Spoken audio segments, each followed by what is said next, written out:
Il-Partit Laburista mmarka s-suċċess ta' atleti Maltin tal-Special Olympics permezz ta' attività fiċ-Ċentru Nazzjonali Laburista.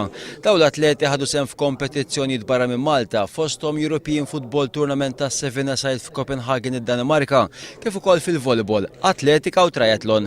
Il-mexxej Laburista Joseph Muscat qal li din l-okkażjoni hija intenzjonata biex tgħid proset lil dawn l-atleti mhux biss għall-midalji li rebħu fatt ta' kompetizzjonijiet, iżda wkoll għad-dedikazzjoni tagħhom, dedikazzjoni li tippremja lilhom infushom, lill-familji tagħhom kif ukoll il-pajjiżna.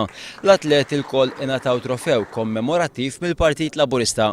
Anna Kallejja, waħda mid-diretturi ta' Special Olympics Malta, saħqet li dawn l-atleti ħaqhom kull tifħir u għandhom jingħataw kull ċans biex jitlu għal aktar opportunitajiet. Jekk ta' bilħaq mhux bil-kliem irridu nkunu inklusivi fis-soċjetà tagħna. Qalet li jekk se jkun hemm skola professjonali tal-isport, l-atleti għandhom ukoll jingħataw l-ispazju li ħaqhom.